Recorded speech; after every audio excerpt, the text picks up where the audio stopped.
अभी recently Iran की एक शिप को जो है वो सोमालिया के समुद्री डाकुओं ने हाईजैक किया। इंडियन नेवी ने जिस तरीके से बहादुरी से 17 के करीब जो उनसे ईरान के क्रू मेंबर हैं उन्हें बचाया। INS Sumitra intercepted the ship. ALH Dhruv choppers on board the Indian warship encircled the hijacked vessel. अगर देखा जाए तो ये दूसरे मुल्क, काश कोई दूसरा भी इस तरह के फैसले को करता। Indian commandos issued a warning to the pirates, asking them to back off. Arabian sea में उसको जब हाईजैक करने की कोशिश की तो वहां पर हमने ये भी देखा कि किस तरीके से उन्होंने वहां पर जो है वो रिस्पॉन्ड किया है और उनको बचाया है। The hijacked vessel was sanitized. मैं इंडियन नेवी को और इंडिया के लोगों को जो अप्रिशिएट करना चाहूंगा कि देखिए जिस तरह इन्होंने इंसानी जानें बचाई। जबरदस्त, देखिए सर, ये बड़ी हिम्मत वाली बात है।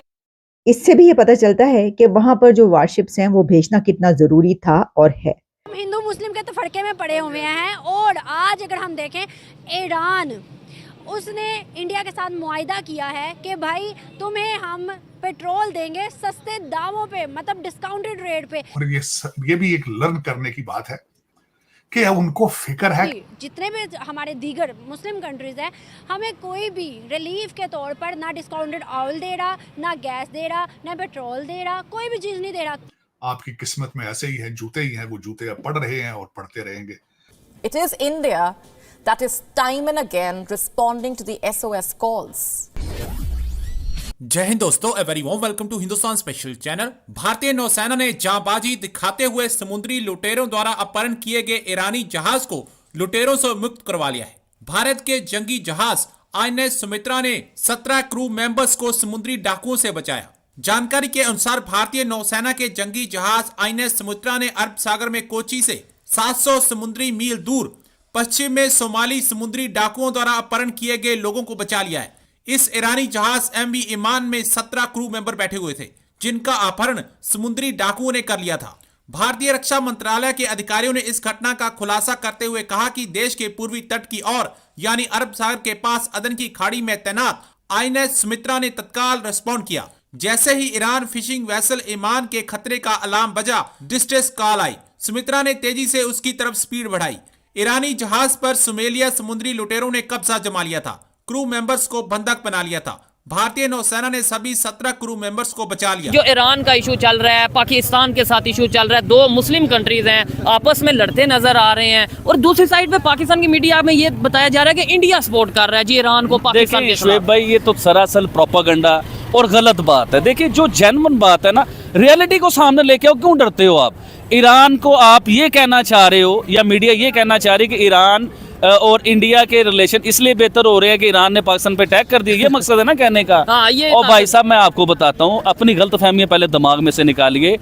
ईरान से इंडिया उस टाइम में पेट्रोल ले रहा था कि जब पाकिस्तान का कोई कॉन्सेप्ट नहीं था और पूरी दुनिया ने मना कर दिया था ईरान से पेट्रोल लेने के लिए। ने मना किया था। जी सर, मैं मुख्तलिफ तरीके से बताता होता हूँ कि पूरी दुनिया से जब मना कर दिया गया कि ईरान से पेट्रोल नहीं लेना, इंडिया उस टाइम भी पेट्रोल ले रहा था। इंडिया उस टाइम भी देखे ना जिस तरह चाबहार पोर्ट बनाया ईरान में। मैं सर वही बताने लगा हूँ। वो पोर्ट आपको पता है कि हमारे CPEC के बिल्कुल ऑपोजिट है, सामने है, ग्वादर पोर्ट के बिल्कुल सामने है। अच्छा, वो अब उसके अंदर ईरान भी है, अफगानिस्तान भी है और काफी मुल्क हैं और बड़ा ही आउटस्टैंडिंग किस्म का वो पोर्ट बन रहा है। अच्छा, वो क्यों बन रहा है? वो पाकिस्तान की वजह से बन रहा है। पाकिस्तान के साथ तो आज ईरान के मसले खराब हुए हैं ना। ये तो इंडिया के प्रोजेक्ट कई सालों से चल रहे हैं उनके साथ, तो ये फजूल की बातें। अभी मैं इंडियन नेवी को और इंडिया के लोगों को जो अप्रिशिएट करना चाहूंगा कि देखिए जिस तरह इन्होंने इंसानी जानें बचाई। जबरदस्त, देखिए सर, ये बड़ी हिम्मत वाली बात है कि आप पाकिस्तान में खड़े होकर इंडियन नेवी को अप्रिशिएट कर रहे हैं, लेकिन इसके ऊपर किसी के पास लॉजिक नहीं होगा। क्या उन्होंने वाकई में इंसानों की जानें नहीं बचाई, और वो भी मुसलमानों की?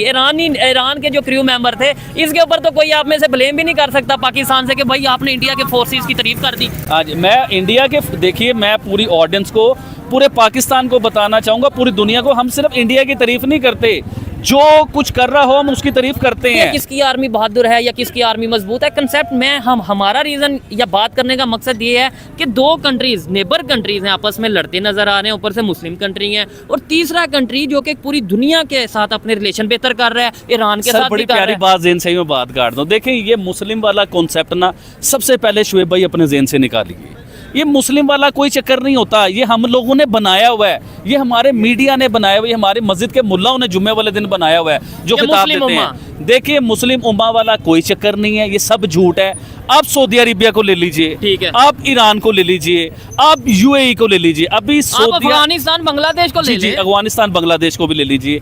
अब ये सब मुस्लिम उम्मा है ना, हम इनके ठीक, बीच में हैं, ठीक। ये हमारे साथ साथ ही हैं सभी।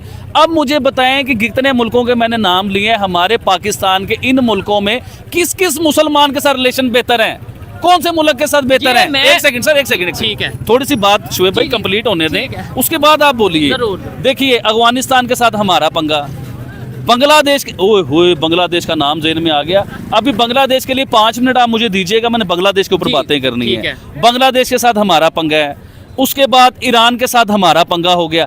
मतलब ये है कि अभी सऊदी अरेबिया में देखें कि मक्का में मदीना में सॉरी इंडिया की एक खतून जो वजीर थी जी। वो मदीना शरीफ गई। ठीक है। तो मकसद ये है कि सऊदी अरेबिया और ये जो सारे मुल्क है ना, इन्हें अब समझ आने लगी हुई है कि दुनिया है दुनिया। और बात हुई है भारत की शिपिंग जो वहां पे हो रही है वो, और ये भी एक लर्न करने की बात है कि उनको फिक्र है कि भारत का ट्रेड है उसका क्या बनेगा। 40% भारत का तेल उस रास्ते से आता है, उसके बाद जो यहां से चावल जाता है उसी रास्ते से जाता है।